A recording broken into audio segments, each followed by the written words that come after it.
आज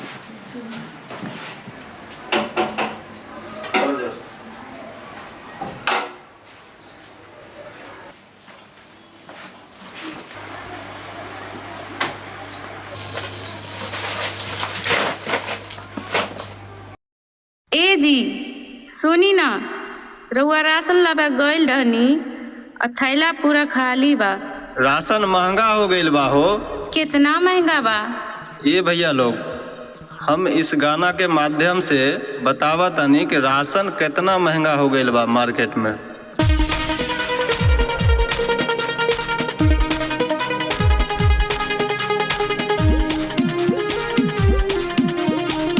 DRS recording studio Noida.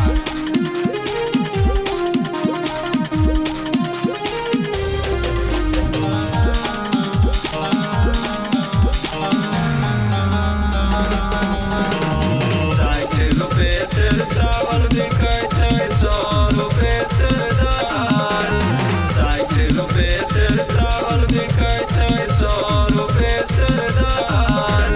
30 रुपए से आटा बिकै छै परले बहुत अकाल। बोलो भैया राम राम राम हो भाई, केना के रहबै ऐसन भारत देश में।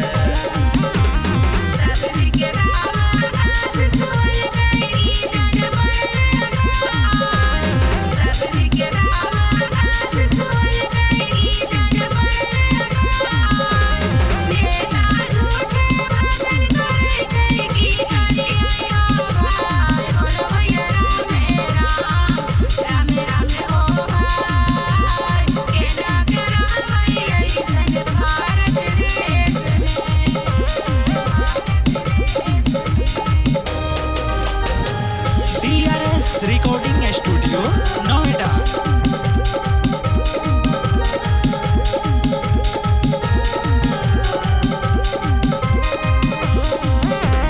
भ्रष्टाचार के पेट चढ़ल छै किसान के अनाज। भ्रष्टाचार के पेट चढ़ल छै किसान के अनाज। बीच में बिचौलिया माजा मरै छै, बीच में बिचौलिया माजा मरै छै। की करिए यो भाई, बोलो भैया राम राम राम हो भाई, केना के रहबै ऐसन भारत देश में। पढ़ लिख के आइए दिए घूमो बेरोजगार। पढ़ लिख के आइए दिए घूमो बेरोजगार।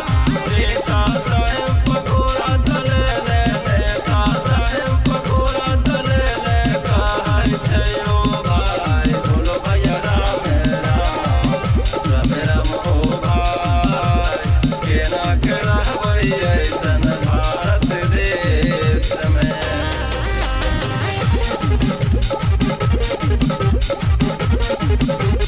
DRS recording studio Noida. इधर करो ना उधर करो ना, सगरो मचल बवाल। इधर करो ना उधर करो ना, सगरो मचल बवाल।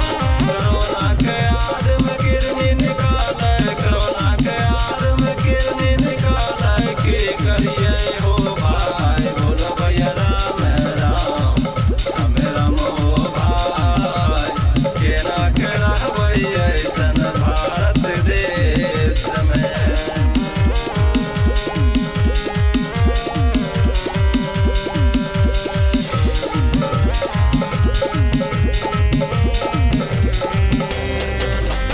साठ रुपए से चावल बिकै छै 100 रुपए से दाल। 60 रुपए से चावल बिकै छै 100 रुपए से दाल। 30 रुपए से आटा बिकै छै परले बहुत अकाल। बोलो भैया राम राम हो भाई, केना के रहबै ऐसन भारत देश में। DRS recording studio Noida. सब भाई लोग को प्रणाम करत तनी। और ये वीडियो कैसा लगा, कुछ गलती रह गई हो तो क्षमा करना। और यह हर घर की समस्या है, राशन इतना महंगा हो गया कि आवाज सरकार के खिलाफ आवाज़ उठाए आप लोग। ये भैया लोग, किसान इतना अनाज उगाता है लेकिन उसको उचित दाम नहीं मिलता है। जितना वो किसान को पैसे आता है उससे 4 गुना ये बिचौलिया लोग सब अपना मनमर्जी प्रिंट लगा के सबसे रेट वसूलता है। प्रणाम।